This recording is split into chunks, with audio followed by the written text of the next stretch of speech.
যেহেতু আমি জোয়ান, গতকাল মুরব্বীদের পাল্লা ছিল, আজকে জোয়ানদের পাল্লা। আলহামদুলিল্লাহ, আজকে জোয়ানদের সাথে আমাদের খেলা জমবে, কি বলেন? এছাড়া যারা হাত তুলেছে বয়স হয়ে গেছে, মোটামুটি 25 পার হয়ে গেছে, শীতের জামানা আসতেছে, বাপদের কাছে অনুরোধ করি পোলাটে বিয়ে করাই দিও, কি ঠিক না? এ পোলাবেন মনে হয় খুশি না, বয়সই কম, খুশি হবে কি? অসংখ্য জায়গায় দেখি হাত যারা তুলে এর বয়স মিনিমাম 35, হাত তুলছে। ভাই আপনি বিয়ে করেন নাই? কর না। আরে আজীব অবস্থা। কয়দিন পরে বিয়ে করলে এর পোলারে বিয়ে দেওয়া যেত, সে বলে এখনো বিয়ে করে নাই। আমাদের দেশের মানুষটা কেন যে বিয়ের কঠিন করে আমি বুঝি না। এটা বিয়ে যত কঠিন করবেন জেনা তত বাড়বে, বিয়ে যত সহজ করবেন জেনা তত কমবে। আর একাধিক বিয়ে যদি এটাকেও সহজ করেন তাহলে পরকিয়া কমবে। ঠিক আস্তে কয়, এইটা বিপদ আছে। দেখছেন নি, সবাই মনে মনে নির্যাতনে আছে, ইচ্ছা সবার যে আরেকটা যদি বিয়ে করতে পারতাম।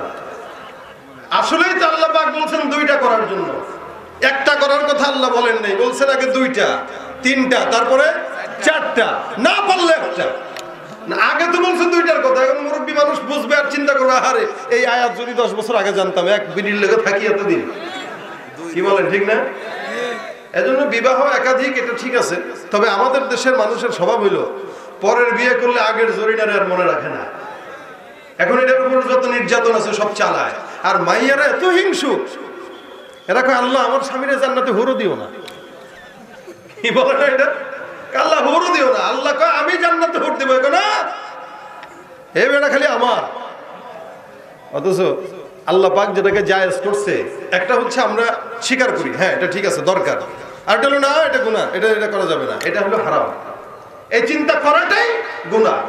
যাও, এটা এমনি আলোচনা করলাম আর কি। তা আপনারা বিবাহিত অবিবাহিত সবাই মিলে মিশে আজকে তাকবীর হবে ইনশাআল্লাহ। ইনশাআল্লাহ যারা করেন, তেল দেওয়া লাগে কেন এত বেশি? এমনিও গাড়ির তেল কিনতে কিনতে আমাদের অবস্থা বেগতিক। 100 কত 25, আপনাকে 5 টাকা কম রাখে কেন? কি সরকারের সঙ্গে সম্পর্ক ভালো মনে হচ্ছে আপনাদের? আমরা তো 30 টাকা দিয়ে পড়ি, আপনারা 25 কেন? 130, 25, এত দাম বাড়ার পরেও মাহফিলে এসে যদি আপনাদেরকে তেল দেওয়া লাগে তাহলে মুশকিল আছে। তাহলে মাথায় তেল মারিয়া, ঠিক নেই? তাহলে মাথায় তেল মারিয়া ফায়দা নেই যে লুটিয়া, তেল বিনা চলে না দুনিয়া। নারিকেল, সরিষা, তিসি, বাদাম, সয়াবিন আর সূর্যমুখী তিলের তেল আর ডিজেল কেরোসিন, দাওয়াখানা কবিরাজি হোমিওপ্যাথি তেল, মাথায় দিলে গরম মাথা হইয়া যায় হিমেল, আবার গন্ধ তেল গিন্নির পরাণ খুশিতে যায় ভরিয়া, তেল বিনা চলে না দুনিয়া, ভাইরে তেল বিনা চলে না দুনিয়া, ঠিক কিনা? ডিজেল, পেট্রোল, অকটেন, ফকটেন, কত রকম তেল, তেল লইয়া চলতেছে দেশে কত রকম খেল, জাহাজ, গাড়ি, কলকারখানা যাহা কিছু আছে, তেলের জোরেই সকল মানুষ ফুটানি করতেছে। আবার লাইসেন্স, পারমিট, কন্ট্রাক্টরের চাকরি হয় ওই তেল দিয়া, তেল বিনা চলে না দুনিয়া, বাইরে তেল বিনা চলে না দুনিয়া, ঠিক কিনা? তেল কি আরো দেওয়া লাগবে? নামনে চলবে? চলবে তো শেষ পর্যন্ত? আল্লাহ কবুল করুক, বলেন আমিন। আমি সবাইকে সজাগ চাই, যদি দেখি মাঝখান থেকে কেউ উঠছে ঠুস করে বয়ানটা শেষ করে দেব, কারণ আমার গলা বাঁচাইতে পারলে আরো বাঁচি, আরো 2টা করে আসছি তো, গলার অবস্থা খুব বেগতিক। আপনারা যতক্ষণ আছেন, গতকাল আপনাদের মাহফিল ছিল, এত বেশি চিল্লানো লাগে নাই, আজকেও চিল্লান নাই, আমার সঙ্গে যত জোর আছে জোর দিয়ে চিল্লাবেন ইনশাআল্লাহ। ইনশাআল্লাহ নামাজে মনে হচ্ছে ভাত খায় না। আর পিছনের যারা আছে সব দায়িত্ব এদেরকে দিয়ে দিছে, সামনেওয়ালাদেরকে। ওরা কয় যান সামনে যান, আপনারা সামনে যান, আমরা আছি পিছনে, আপনারা যা আওয়াজ দেওয়ার দিবেন। কিছু মানুষ আছে আমাদের দেশে, দেখবেন মসজিদে গেলেও সামনে জায়গা খালি আছে, খালি আরেকজনের ঠেলে, জান প্লিজ, সম্মান বুঝায়, এ সম্মান করতেছে আপনারা, আসলে সম্মান না, সে সামনে যেতে আলসেমি লাগে, এই কারণে আপনারা ঠেলে। সব জায়গায় যদি বলেন আগে গেলে ভাগে খায় তাহলে সমস্যা। দুনিয়াবি লাইনে যদি আগে যান তাহলে ভাগে খাওয়ার সম্ভাবনা আছে, আর জান্নাতি লাইনে যদি আগে যান তাহলে জান্নাত পাওয়ার সম্ভাবনা আছে। এই জন্য জান্নাতের রাস্তা যেখানে, সেখানে থাকবো পিছে না আগে। আমরা সাধারণ জাতি না কিন্তু ভাই, আমাদের অনেক দাম। আমরা রাসূল সাল্লাল্লাহু আলাইহি ওয়াসাল্লামের উম্মত। দুনিয়াতে এমন দামি উম্মত আগে কখনো আসে নাই, আসার সম্ভাবনাও নাই। যত নবী রাসূলরা আসছে, আল্লাহ পাক কোন নবীকে বলেন নাই রাহমাতুল লিল আলামিন, একমাত্র মুহাম্মদুর রাসূলুল্লাহ সাল্লাল্লাহু আলাইহি ওয়াসাল্লাম। বলেন সবাই সাল্লাল্লাহু। রাসূলের নাম শোনার পরে এটা না বলা মানে রাসূলের লানত তার উপরে পড়া। রাসূল সাল্লাল্লাহু আলাইহি ওয়াসাল্লাম বলেন, আমার উম্মতদের দাম আমার কারণে এত বেশি, যতক্ষণ আমার উম্মতরা জান্নাতে না ঢুকবে ততক্ষণ কোন নবীর উম্মত জান্নাতে যেতে পারবে না। কি দামি দেখেন, রাসূলও দামি, আমরাও দামি। আমাদের দাম আমাদের নিজস্ব স্বকীয়তার কারণে নয়, আমাদের দাম আমাদের বিশ্ব নবী মুহাম্মদ রাসূলুল্লাহর কারণে। আল্লাহ পাক ওনাকে দয়ার নবী হিসেবে প্রেরণ করেছেন। উনি দয়ার নবী, মায়ার নবী, দয়ার নবী। এই জন্য আল্লাহ পাক বলেন রাহমাতুল লিল আলামিন, মানে রহমতের নবী, দয়ার নবী। কারণ আমি আল্লাহ পাক দয়ার আল্লাহ, যার কারণে আমার নবীকেও আমি দয়ার নবী হিসেবে পাঠিয়েছি। মানুষ যে নিজের জন্য যেটা পছন্দ করে, অন্য কাউকে যদি ভালোবাসে তাহলে তার জন্য একই জিনিসই পছন্দ করে। আল্লাহ পাক নিজের জন্য দয়াকে পছন্দ করেন বিধায় মুহাম্মদুর রাসূলুল্লাহর জন্যও দয়া পছন্দ করার কারণে রাসূলের ভিতরেও দয়া ঢুকায় দিয়ে বলছেন দয়ার নবী রাহমাতুল লিল আলামিন। শুধুমাত্র আল্লাহ পাকের দয়ার কারণে। আল্লাহ পাক রব্বুল আলামিনের হাবিব বলেন, আল্লাহর দয়া কতটুকু জানো? আল্লাহ পাক রব্বুল আলামিন দয়া আর মহব্বতকে এত বেশি ভালোবাসেন, যার কারণে হাদিসে রাসূল বলেন লা ইয়ারহামুল্লাহু মান লা ইয়ারহামুন নাস। আল্লাহ পাক তাকে দয়া করে না যে মানুষকে দয়া করে না। সুবহানাল্লাহ। আর মহব্বত, দয়া, প্রেম, এটাকে আল্লাহ পাক যখন সৃষ্টি করেন, রাসূল বলেন এটাকে 100 ভাগে ভাগ করেছেন আল্লাহ পাক রব্বুল আলামিন। কয়শো ভাগ? 100। এই ভালোবাসা, প্রেম, মহব্বত, দয়া, মায়া, এগুলোকে আল্লাহ পাক 100 ভাগে ভাগ করেছেন। এক ভাগটা শুধুমাত্র সারা দুনিয়ার জমিনে ছড়াই দেন। এক ভাগটাই উম্মতের উপরে, এক ভাগটাই জিন্নাতের উপরে, এক ভাগটাই ফেরেশতার উপরে, এক ভাগটাই ইনসানের উপরে, এক ভাগটাই পশু পাখির উপরে। সারা দুনিয়ার জমিনের ভিতরে এক ভাগ ছড়াই দিলেন, বাকি থাকলো 99 ভাগ। রাসূল বলেন বাকি 99 ভাগ মহব্বত, ভালোবাসা আল্লাহ পাক তার দিলে রেখে দিয়েছেন শুধুমাত্র গুনাহগার বান্দাকে ক্ষমা করার জন্য। সুবহানাল্লাহ।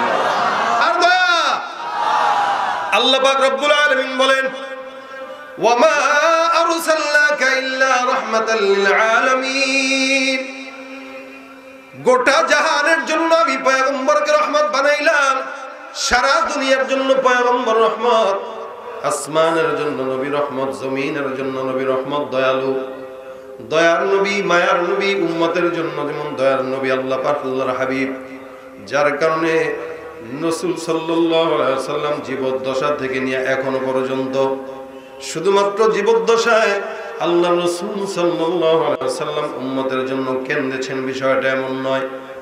এখনো পর্যন্ত মসজিদে নববীর ওই সবুজ গম্বুজের নিচে আল্লাহর হাবিব তার রওজা মুবারকের ভিতরে এখনো পর্যন্ত উম্মতি উম্মতি বলে সিজদায় পড়ে আছে। কত দয়া থাকলে, মায়া থাকলে স্বার্থ ছাড়া উম্মতকে মহব্বত করেন। দিলের ভিতরে এতটুকু ভালোবাসা আল্লাহ পাক রব্বুল আলামিন পয়গম্বরের দিলে দিয়েছেন উম্মতের জন্য। অসংখ্য নবী রাসূলকে দুনিয়ার জমিনে পাঠালেন, তারা উম্মতকে বদদুয়া দিয়েছেন। যখন কষ্ট পাইছেন বদদুয়া দিয়ে দিয়েছেন, কিন্তু মুহাম্মদুর রাসূলুল্লাহ সাল্লাল্লাহু আলাইহি ওয়াসাল্লাম এত কষ্ট পাওয়ার পরেও তায়েফের ময়দানে যখন পয়গম্বর যান, আল্লাহর নবী সাল্লাল্লাহু আলাইহি ওয়াসাল্লাম তায়েফের ময়দানে দ্বীনের দাওয়াত দেয়। কাফের বেঈমানের ছোট ছোট বাচ্চাদেরকে পিছনে পয়গম্বরের পিছনে লাগায় দেয়, হাতের ভিতরে ইটের টুকরা নিয়ে বলে যাও ওই পাগলকে একটু ইটের টুকরা দিয়ে আঘাত করে আসো। আমার নবী সাল্লাল্লাহু আলাইহি ওয়াসাল্লাম আমরে আসমানের দিকে দিকে তাকায় তাকায় সামনে আগায় যায়, ওদিক দিয়ে পিছন দিয়ে ছোট ছোট বাচ্চারা আঘাত দেয়, আর পয়গম্বরকে ডাক দিয়া বলে পাগল। আল্লাহ পাক রব্বুল আলামিন এই শব্দগুলোর জবাব দেন। রব্বুল আলামিন দুনিয়া সৃষ্টি করার 50,000 বছর আগে আল্লাহ পাক রব্বুল আলামিন একটা কলম বানান। এতটুকুন কথাকে আল্লাহ পাক রব্বুল আলামিন সত্যতা প্রমাণের জন্য বলেন, আসমান জমিন যখন সৃষ্টি হয় নাই, দুনিয়া যখন সৃষ্টি হয় নাই, 1 বছর আগে নয়, 2 বছর আগে নয়, 50,000 বছর আগে। কত বছর? আল্লাহ পাক রব্বুল আলামিন বলেন ইন্না আউওয়ালা মা খালাকাল্লাহুল কলম। আল্লাহ পাক রব্বুল আলামিন সর্বপ্রথম দুনিয়ার জমিনে কলম বানান। সুম্মা ক্বালা লাহু উকতুব ফাজারা ফি তিলকা সাআতি কাইনুন ইলা ইয়াউমিল কিয়ামা। আসমান বানায় নাই, জমিন বানায় নাই, সৃষ্টি হয় নাই, কিছুই হয় নাই, কিন্তু রাসূল সাল্লাল্লাহু আলাইহি ওয়াসাল্লাম নির্দিষ্ট হয়ে গেছে। সুবহানাল্লাহ। সারা দুনিয়া কেমনে চলবে, নিজাম কি হবে, আল্লাহ পাক রব্বুল আলামিন দুনিয়ার নিজামটাকে 50,000 বছর আগে কলম দিয়ে লিখলেন। আপনাদেরকে বলতেছি, এটা কি গল্প মনে হয়? এটা গল্প নয়, যেন বান্দা গল্প মনে না করে, যার কারণে রব্বুল আলামিন কোরআনের ভিতরে একটা সূরাই অবতীর্ণ করে দিলেন, যার নাম হলো সূরাতুল কলম। সুবহানাল্লাহ। সূরাতুল কলম রব্বুল আলামিন নাযিল করার পর ডাক দিয়া বলেন নুন ওয়াল কলমি ওয়া মা ইয়াসতুরুন। কলমের কসম, কলম যা যা লিখলো তার কসম। আমি আল্লাহ পাক রব্বুল আলামিন বললাম, কলম কি লিখলো? আসমান কয়টা হবে, জমিন কয়টা হবে, পাহাড় কয়টা হবে, সমুদ্র কয়টা হবে, জান্নাত কয়টা হবে, জাহান্নাম কয়টা হবে, আজকের মাহফিলে কারা বসবে কারা বসবে না, অর্থাৎ কিয়ামত পর্যন্ত যত কিছু ঘটবে সব কিছু আল্লাহ পাক ওই কলমের মাধ্যমে লিপিবদ্ধ করার পরে আল্লাহ বলেন কলমের কসম, কলম যা যা লিখেছে তার কসম, অর্থাৎ আসমান আর জমিন সারা দুনিয়ার কসম। সুবহানাল্লাহ। এত কিছুর কসম খাওয়ার পর রব্বুল আলামিন বলেন মা আনতা বিনিআমাতি রাব্বিকা বিমাজনুন। এ আল্লাহ পাক রব্বুল আলামিন কসম খাওয়ার পর আল্লাহ রাসূল সাল্লাল্লাহু আলাইহি ওয়াসাল্লামকে ডাক দেয়া বলেন, আমি কসম আসমানের খেয়ে বললাম, জমিনের খেয়ে বললাম, সারা দুনিয়ার কসম খেয়ে একটা কথা বললাম, আপনি রাসূল মনে রাখবেন। ইহুদিরা আপনাকে বলে পাগল, নাসারারা আপনাকে বলে পাগল, খ্রিস্টানরা আপনাকে বলে পাগল, মুনাফিকরা আপনাকে বলে পাগল। আমি আল্লাহ পাক রব্বুল আলামিন বললাম না না, আপনি পাগল না, কারণ আমি গোটা দুনিয়ার কসম খেয়ে একটা কথা আপনারা বুঝায় দেই, মা আনতা বিনিআমাতি রাব্বিকা বিমাজনুন। আপনার রবের দয়ার বরকতে আপনি কোনোদিন পাগল হতে পারেন না। সুবহানাল্লাহ। যারা পাগল বলে তারা পাগল, তাদের বাপ দাদা 14 গোষ্ঠী পাগল। আবু জাহেল পাগল, তার বাপ দাদা 14 গোষ্ঠী পাগল। এত চেষ্টা করলো রাসূলের আখলাক মিটা দেওয়ার জন্য, কিন্তু পারে নাই। সারা দুনিয়ার জমিনে একটা বান্দাকে তালাশ করে দেখেন, নাম আবু জাহেল আসেনি? কথা কয় না? দাঁড়ান তো, কেউ আছেন নাকি যে আমার দাদা ছিল আবু জাহেল? হ্যাঁ, সারা দুনিয়ার জমিনে একজনের নাম নাই।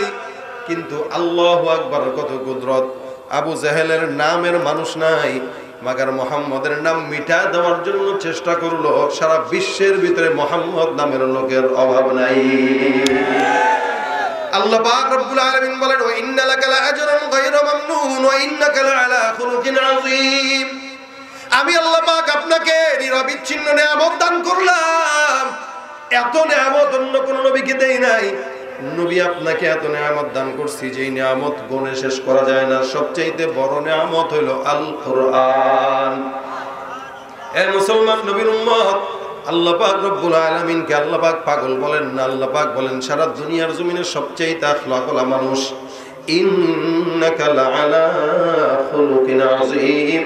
এত খুলুকে আযীম আমি আপনাকে দান করলাম, যে খুলুকে আযীমের ব্যাপারে আম্মা জান আয়েশার কাছে প্রশ্ন করা হয়, কাইফা কানা খুলুকিন নবী সাল্লাল্লাহু আলাইহি ওয়াসাল্লাম। আম্মা জান আয়েশার কাছে সাহাবা একরাম প্রশ্ন করে ডাক দিয়া বলেন, রাসূল সাল্লাল্লাহু আলাইহি ওয়াসাল্লামের চরিত্র কি আমাদেরকে বর্ণনা করে শোনায় দেন। আম্মা জান আয়েশা ডাক দিয়া বলেন, কানা খুলুকুহু আল কোরআন। অর্থাৎ আল্লাহর কোরআন যা, পয়গম্বরের আদর্শই হলো তা। রাসূলের আখলাক যদি কেউ মানে, সে রাসূলের উম্মত। এ মুসলমান নবীর উম্মত, আল্লাহর হাবিব সাল্লাল্লাহু আলাইহি ওয়াসাল্লাম তায়েফের ময়দানে হাঁটে, ছোট্ট ছোট্ট বাচ্চারা বলে পাগল। আমার নবীকে আঘাত দেয়, গালি দেয়, পাথর মারে, মাথা ফাটা, রক্ত বের হয়। আল্লাহ পাক ডাক দিয়া বলে, জিবরাইল যাও আমার পয়গম্বরের কাছে যা বলো, দুইটা পাহাড়কে একসঙ্গে লাগায় দিয়ে আমি সব বান্দাদেরকে ধ্বংস করে দেব যদি আমার নবী একবার জবান দিয়া বলে। আল্লাহর নবী সাল্লাল্লাহু আলাইহি ওয়াসাল্লাম ডাক দিয়া বলে, জিবরাইল, আল্লাহর নবী, আমি মুহাম্মদুর রাসূলুল্লাহকে আল্লাহ পাক রহমতের জন্য বানাইছেন, বদদুয়ার জন্য নয়। হাদিসে রাসূল বলেন, আনা নবিয়ুর রাহমা, আমাকে আল্লাহ দুনিয়ার জমিনে রহমতের নবী বানাইছেন। আর এই যারা আমাকে আঘাত দেয় তারা বুঝে না, যারা আমাকে কষ্ট দেয় তারা জানে না। এরা আমাকে কষ্ট দেয়, এরা যদি বুঝতো আমি নবীকে কষ্ট দিত না। আল্লাহ পাক রব্বুল আলামিনকে যায় বলো, আল্লাহ যেই বান্দারা আমাকে কষ্ট দেয় তারা তো বুঝে না, তবে আমার দিলে বিশ্বাস আছে আজকে আমি নবীকে যারা কষ্ট দেয় পাগল বলে, এই সমস্ত বান্দারাই একদিন আমি নবীর জন্য জীবন দিয়ে দিবে। 1400 বছর পার হয়ে গেল, এখনো পর্যন্ত উম্মতটা যারা আছে এখানে একটু জবানটা খুলে বলবেন তো, আল্লাহ পাক রব্বুল আলামিনের হাবিবের জন্য যদি কোনোদিন ডাক দেওয়া হয়, আল্লাহর নবীর ইজ্জত রক্ষার জন্য, পয়গম্বরের আখলাক রক্ষার জন্য, পয়গম্বরের সুন্নাত রক্ষার জন্য যদি উলামায়ে কেরামরা ডাক দেয়, বুকের তাজা রক্ত দিয়ে কারা কারা ডাকে সারা দিতে রাজি আছি না নাই?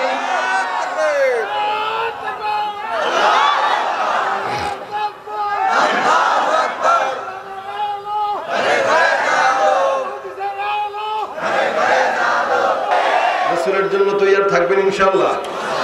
দিলে দিলে না মুখে মুখে? দিলে না মুখে?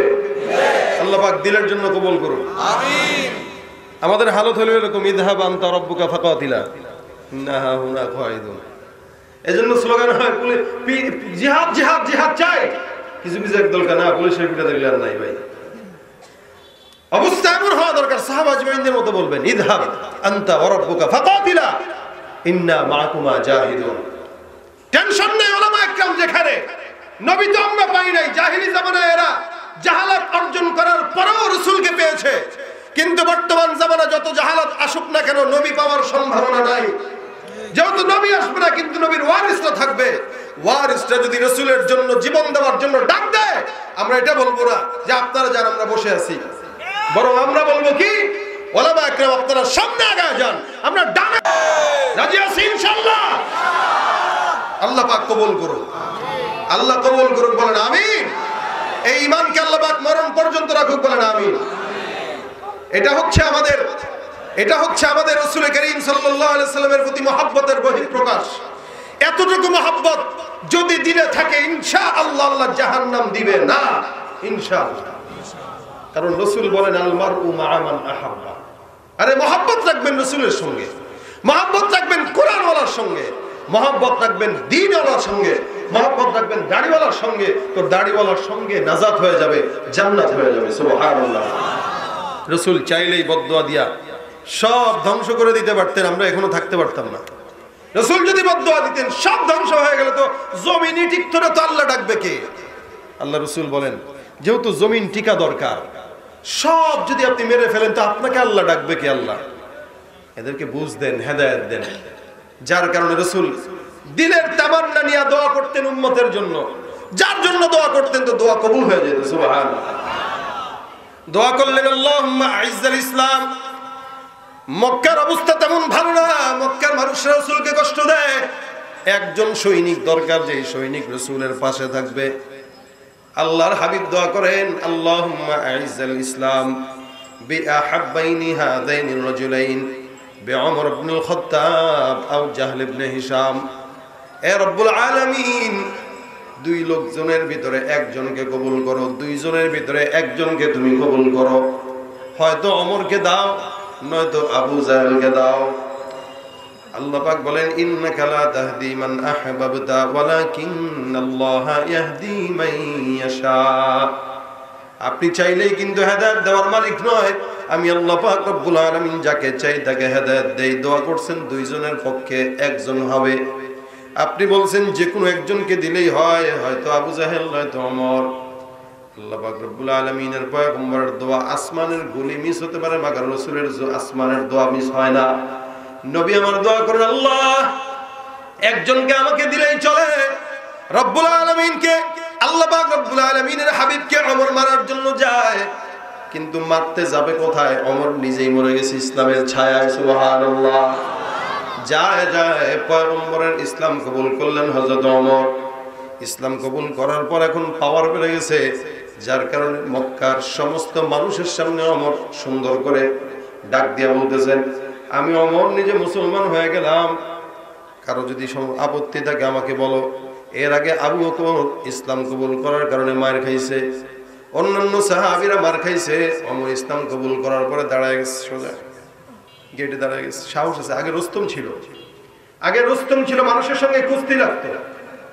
এই কুস্তি লাগার কারণে মক্কার মানুষ জানে যে ওমরের পাওয়ার কি, শক্তি কি, বাহুবল বল কি। এই কারণে কেউ ওমরের বিরুদ্ধে যে দাঁড়াবে এই সাহসটা কারো ছিল না। ওমর গেটে দাঁড়ায়, এই দেখ আমি মুসলমান হয়েছি, সুবহানাল্লাহ, এই দেখ আমি মুহাম্মদকে মানি, দেখ মুহাম্মদ এখন আমার নেতা, এতদিন পর্যন্ত লাত উজ্জাকে ভালোবাসতাম, যেই ঈমান কবুল করলাম এখন আমার কাছে আমার মায়ের চাইতে মহব্বত নবীর প্রতি বেশি। সুবহানাল্লাহ। এই কেউ আসো, আমার বিরুদ্ধে কথা বলবো, আসো কেউ, দাঁড়াও, বলেন কে? দেখছেন অন্যগুলা ইসলাম কবুল করে আস্তে আস্তে গোপনে গোপনে আল্লাহরে যদি কেউ দান জানে তাহলে মাইর দিবে, ভয়। রাসূল তো এই কারণেই ওমরকে চাইছে আল্লাহর কাছে, জানে যে এটা দিয়ে কাজ হবে। নেতার মতো নেতা একজন যথেষ্ট, একজন, বেশি লাগে না। গরুর মতো গরু দুধ দেওয়া বলে একটা যথেষ্ট, দুষ্ট গরু দিয়া গোয়াল ভরার চাইতে একজনই যথেষ্ট। আরে আল্লাহর হাবিব জানে যে ওমরকে দিয়া না আবু জাহেলকে দিয়া কাজ হবে, আল্লাহ যারে পছন্দ তারা দাও। ওমর ইসলাম কবুল করে এসে দাঁড়াইছে, আমি মুসলমান হয়েছি, এই কাফেররা তোদের কোনো আপত্তি আছে? এক একজন এমনি এমনি তাকায়, মুসলমান হয়েছে, বেটাগিরি দেখায়, দিমুনি মায়, বুঝছেন না? ওমর ডাক দিয়া বলতেছেন, কানাকানি করিস না, সাহস যদি থাকে আমার সঙ্গে লড়াই করতে হয়, আমি মুসলমান হয়েছি, রাসূল আমার পাশে আছে। এখন আযান কোনো গোপনে হবে না, সব আযান প্রকাশ্যে হবে। এখন ইবাদত গোপনে হবে না, সব বাইতুল্লাহর সামনে ইবাদত হবে। আমি ওমর এই ঘোষণা দিলাম, কারো যদি দুঃসাহস থাকে আসো। থ্রেট দেয় কেমনে দেখেন, বউরে কি বিধবা বানাইতে মন চায়, এই পোলারে কি এতিম বানাইতে মন চায়, মায়ের কোল খালি করতে মন চায়, তাই ওমরের সামনে দাঁড়া। আমি ওমর দাঁড়ায় গেলাম, একটা মানুষের যদি সাহস থাকে আমি ওমরের বিরুদ্ধে দাঁড়া, দেখবো কোন বাপের বেটার সাহস আমি ওমরের বিরুদ্ধে দাঁড়ানোর জন্য। সুবহানাল্লাহ। প্রকাশ্যে ওমর রাদিয়াল্লাহু তাআলা থ্রেট দিচ্ছেন, একটা মানুষের সাহস নাই ওমরের সামনে এসে দাঁড়ায় বলবে ভাই দিমু, কারণ জানে ওমরের সামনে যাব তো থাপ্পড় দিয়ে অজ্ঞান মারা দিবে, জানে এটা। হযরত ওমর মুসলমান হইলেন, এটা রাসূলের দোয়া। আবু হুরায়রা রাদিয়াল্লাহু তাআলা আনহু মসজিদে নববীর সামনে পড়ে থাকে ইলম অন্বেষণের জন্য, সারা দিন এখানে বসা, এদিক দিয়ে মার, ওদিক দিয়ে মানে মাঝে মাঝে লাফায়, কেউ মনে করে মনে হয় মির্গি বেরম। আবু হুরায়রা প্রত্যেকদিন রাসূলের রওজা থেকে, রাসূলের মজলিস থেকে বাসায় যায়, রাত 2টা বাজে, কখনো রাত 1টা বাজে, কখনো গভীর রাত হয়, কখনো কখনো মসজিদে নববীর ভিতরে পড়ে ইবাদত করে আবার বাসায় যায়, রাত্রিবেলা দরজার ভিতরে ঢোকা দেয়। মা হলো কাফের, ছেলের প্রত্যেকদিন দেরির অবস্থা দেখে মায়ের মেজাজ গরম, আর ডাক দিয়া বলে কি ব্যাপার, প্রত্যেকদিন দেরি করে বাসায় ঢুকো, এমন মার দিব মায়ের ঠেলায় মুহাম্মদুর রাসূলুল্লাহর আখলাক ভুলে যাবা। হযরত আবু হুরায়রা রাদিয়াল্লাহু তাআলা আনহু দুঃখ পায়, কষ্ট পায়, রাসূলের রওজার সামনে যায় ডাক দিয়া বলে ইয়া রাসূলুল্লাহ, মসজিদে নববীর মেম্বারে যায় বলে ইয়া রাসূলুল্লাহ, দিলের ভিতরে দুঃখ, পয়গম্বর মা আমারে প্রত্যেকদিন বকা দেয়, রাসূল গো আমার মা আমারে গালি দেয়, আমি কি করব? রাসূল বলেন তুমি কি মায়ের ব্যাপারে নালিশ করার জন্য আসছো? খবরদার মনে রাখবা আবু হুরায়রা, মা তো মাই, কাফের হোক ইহুদি হোক, মা এমন একটা জিনিস, আল্লাহর হাবিব অন্য হাদিসে বলেন আল জান্নাতু তাহতা আকদামিল উম্মাহাত, মা যেমনই হোক, নামাজ পড়ুক বা না পড়ুক, মায়ের পায়ের নিচে আল্লাহ পাক উম্মতের জন্য, সন্তানের জন্য জান্নাত রেখে দিয়েছেন। সুবহানাল্লাহ। আবু হুরায়রা ডাক দিয়ে বলে ইয়া রাসূলুল্লাহ, আল্লাহর কসম আমি কোনোদিন মায়ের ব্যাপারে একটা মাত্র বিচার আপনাকে দিতে চাই না। আমি বলতে চাই পয়গম্বর, আপনি যদি দোয়া করেন আসমানের মালিক আপনার দোয়া কোনোদিন ফেরত দিবে না। ইয়া রাসূলুল্লাহ, দয়া করে আমার মায়ের জন্য দোয়া করেন, আমার মা যেন ইসলাম কবুল করে আল্লাহ পাক রব্বুল আলামিনের ধর্মের ভিতরে এসে সুন্দর জীবন বসবাস করতে পারে। পয়গম্বর আমি আপনার জন্য একটু বলি, আপনি দোয়া করেন। আল্লাহর নবী আসমানের দিকে হাত তুলে ডাক দেয়া বলে আল্লাহ, আবু হুরায়রার মাকে তুমি মালিক হেদায়েতের রাস্তা দেখা দাও, তার কলমের ভিতরে তোমার মহব্বত ঢুকে দাও, আল্লাহর নবী বারবার হাত জোড়ে দোয়া করেন। আবু হুরায়রাকে দোয়া শেষ করে বলেন, আবু হুরায়রা বাসার দিকে ফেরত যাও, দেখো বাসার অবস্থা কি। রাসূল করিম রহমতের নবী দোয়া করছেন, আল্লাহ পাক রহমত বর্ষণ করে দিয়েছে। বাসার সামনে এসে দরজায় টোকা দিয়া বলে, আম্মা দরজা খুলেন। আবু হুরায়রার মা ডাক দিয়া বলে, বাবার একটু অপেক্ষা করো, গোসলে ঢুকলাম। বাহির থেকে আবু হুরায়রা বলেন, আমি শুনতেছি আমার মায়ের গোসলের পানির শব্দ আসে, আমি এখানে অপেক্ষা করা শুরু করলাম, না জানি কি একটা অবস্থা দেখব। আমার রাসূল দোয়া করলেন, আল্লাহর নবীর দোয়া কবুল হবে, এটা আমার বিশ্বাস। পয়গম্বর আরবি সাল্লাল্লাহু আলাইহি ওয়াসাল্লাম দোয়া করতে থাকেন। আবু হুরায়রা বাইরে বাইরে আল্লাহ আল্লাহ করে, আল্লাহ আমার মাকে হেদায়েতের রাস্তা দিয়া দাও।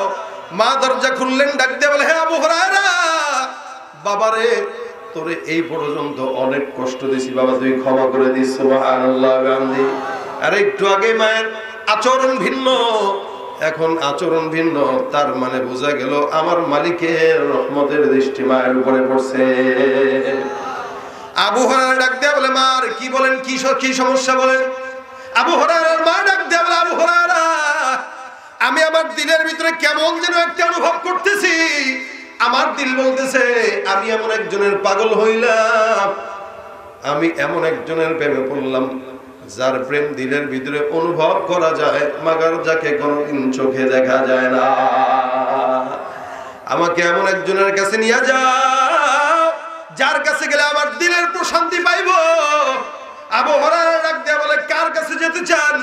আল্লাহর নবী সাল্লাল্লাহু আলাইহি সাল্লামের কথা বলে আবু হুরায়রার মা ডাক দিয়ে বলেন, হে আবু হুরায়রা, আমি প্রস্তুত, গোসল করলাম, পবিত্র হইলাম, আমার দিলটা বলতেছে তুই যেই নবীর দরজায় পড়ে থাকোস, আমি একবার সেই নবীর দরজায় একটা বারের জন্য আমি যেতে চাই। আমার দিল বলে লাত উজ্জা কোনো কিছু নাই, আমার দিলের ভিতরে আল্লাহর মহব্বত ঢুকে গেছে। ভাইরা আমার, এই কারণে আল্লাহ পাক রব্বুল আলামিন বলে, হে পয়গম্বর, আপনি সাধারণ কোন নবী না, আপনি দোয়া করবেন আমি কবুল করব না, হয় না। আসমানের মালিক যদি আমি আল্লাহ হই, আপনি পয়গম্বর আসমানের নবী। জমিনের মালিক যদি আমি আল্লাহ, জমিনের নবী আপনি মুহাম্মদুর রাসূলুল্লাহ। সারা দুনিয়ার জমিনে আপনাকে আমি রহমতের জন্য বানাইলাম, আপনি চাইবেন দেব না, হতে পারে না।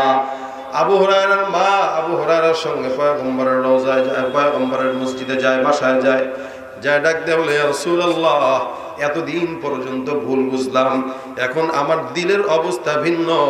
আমি এতদিন লাত উজ্জার পাগল ছিলাম, এরা কোনোদিন আমার উপকার করতে পারে নাই, এরা কোনোদিন খাওয়াইতে পারে নাই, এরা আল্লাহর কসম কোনোদিন এরা উপকারও করতে জানে না, ক্ষতিও করতে জানে না। কিন্তু আমি আমার দিলের ভিতরে এমন একটা মহব্বত অনুভব করতেছি, যেই মহব্বতটা এমন মহব্বত যাকে দেখতে পাই না, না দেখেই দিলের ভিতরে মহব্বত বেড়ে গেছে। সুবহানাল্লাহ। मैं सूरत यूसुफ को नहीं चाहने वाला, मैं सूरत यूसुफ को नहीं चाहने वाला, मैं कैसे के मानंद नहीं आशिक लैला, मैं कैसे के मानंद नहीं आशिक लैला, मैं आशिक लैला हूँ, मेरा इश्क निराला, ये जुमला जहाँ जिसकी तजल्ली से उजाला, ये जुमला जहाँ जिसकी तजल्ली से उजाला। अल्लाहु আকবার। আল্লাহর নবী দোয়া করলেন, দোয়া কবুল হয়ে গেল। আবু হুরায়রার আম্মা সুন্দর করে ইসলাম কবুল করলেন। আল্লাহ পাক রব্বুল আলামিন বলেন, নবী আপনি চাবেন আমি দিব না, হয় না, কারণ আপনি রহমতের নবী। নবী আমার রহমতের নবী, দয়ার নবী, এত মায়া যার কারণে উম্মতের জন্য তখনও কাঁদছেন, এখনো কাঁদেন। রওজার সামনে যাবেন, অনুভব করবেন যে পয়গম্বর আপনার ডাকে সাড়া দিচ্ছে। যদি আপনার দিলের ভিতরে ঈমান থাকে, ইশক থাকে। আজকে সমাজের ভিতরে অসংখ্য মানুষরা আছে নবীর উম্মত দাবি করে, কিন্তু ইশক নাই। রবিউল আউয়াল আসলে দেখবেন কোন মতে বিরিয়ানি, খিচুড়ি, জিলাপি পাইলে মহব্বত আছে, জিলাপি নাই, মহব্বত নাই। সারা বছর রাসূলের জন্য মহব্বত জরুরি দরকার। এ মুসলমান খুব বুঝবেন, আল্লাহর নবী তখনও দোয়া করলেন, এখনো দোয়া করে। কত দয়ার নবী, কত মায়ার নবী। ইন্তেকালের আগ মুহূর্তে আল্লাহ পাক রব্বুল আলামিন বলেন, পয়গম্বর আমি আপনার জন্য ইখতিয়ার দিয়ে দিলাম, আপনি চাইলে দুনিয়ার জমিনে থাকতে পারেন, চাইলে যেতেও পারেন। বলেন থাকবেন কিনা, যাবেন? রাসূল বলেন যাব তো অবশ্যই, তবে আমার সঙ্গে ওয়াদা করা লাগবে, আমার মন বড়ই খারাপ। আল্লাহ বলেন ওয়ালা সাউফা ইউতিকা রাব্বুকা ফাতারদা, অচিরেই আমি পয়গম্বর আপনাকে সন্তুষ্ট করে দিব। কিভাবে সন্তুষ্ট করবেন আল্লাহ? আল্লাহ পাক ডাক দিয়ে বলে, পয়গম্বর কি চান? আমি আল্লাহকে আপনি বলেন। আল্লাহর নবী ডাক দিয়ে বলে, মালিক দুনিয়ার জমিন থেকে আমি চলে যাব, কিন্তু আমার উম্মতটা দুনিয়ার জমিনে থাকবে, আমি তাদেরকে দেখব না, তারাও আমাকে দেখবে না। হে রব্বে কারীম, আমি আপনার কাছে বলতে চাই, আমি তো দুনিয়ার জমিন থেকে চলে যাওয়ার পর তাদের অবস্থা কি হবে?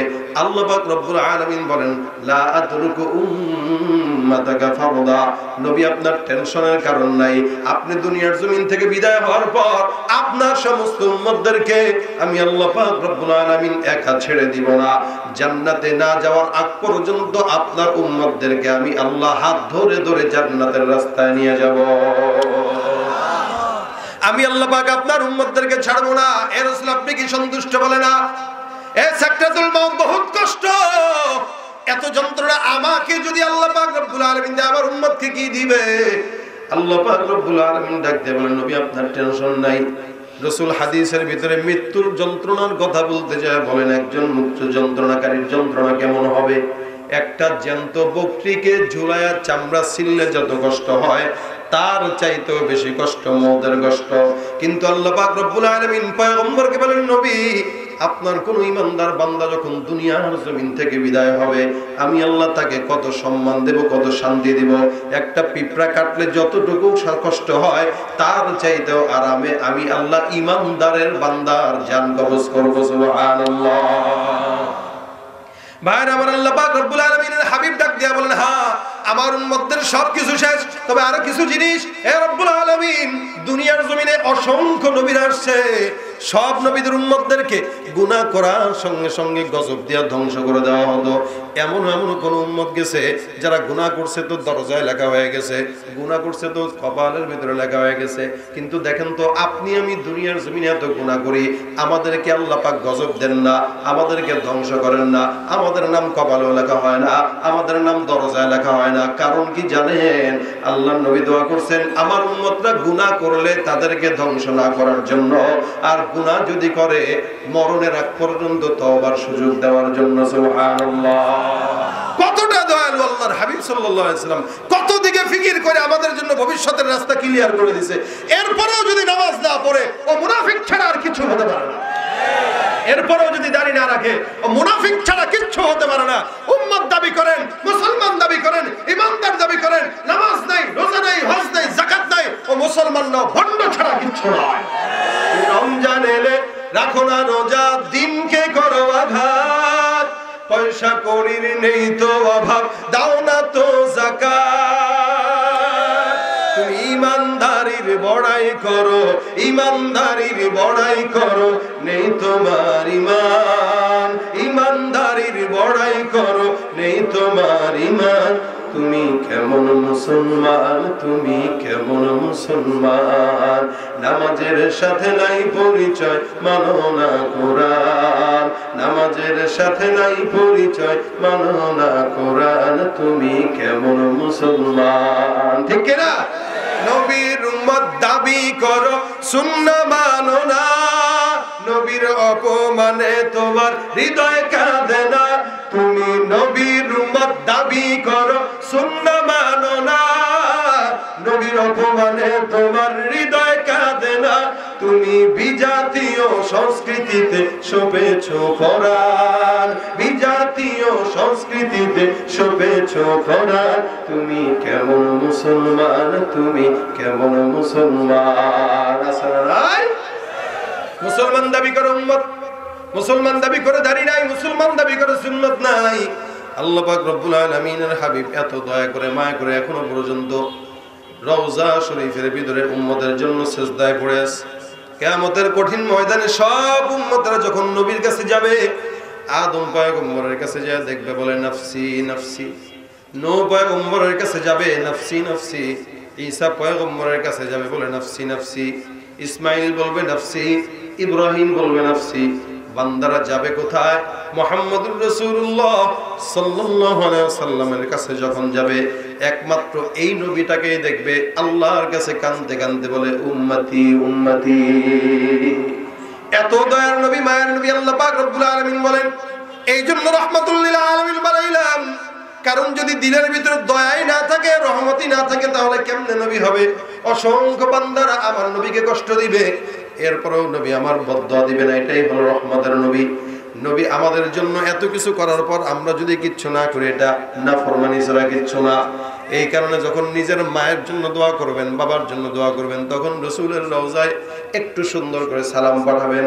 নিজের মা বাবার জন্য কবরের পাশে দাঁড়ায় যখন সূরা ফাতিহা একবার, সূরা কুল হুয়াল্লাহ 3 বার পড়বেন, তখন এই নিয়তে একবার সূরা ফাতিহা 3 বার ইখলাস করবেন যে আল্লাহ, আমি আমার রাসূলের রওজায় এই সূরাটার সওয়াব পাঠিয়ে দিলাম।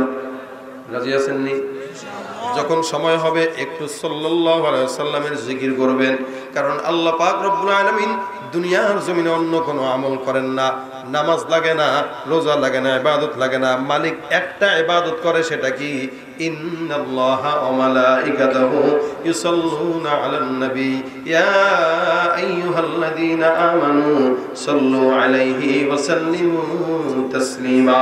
সারা দুনিয়ার জমিনে আল্লাহ পাক রব্বুল আলামিন বলেন, আমি মালিকের কোনো ইবাদত নাই, তবে আমি একটা ইবাদত করি। ইবাদত কি? সেটা হলো আমি আল্লাহ একা করি না, আমার সমস্ত ফেরেশতারাও করে, আমার সকল গাছপালারাও করে, আমার আসমানও করে, আমার জমিনও করে, সবাই মিলে একটা ইবাদত করি। সেটা কি?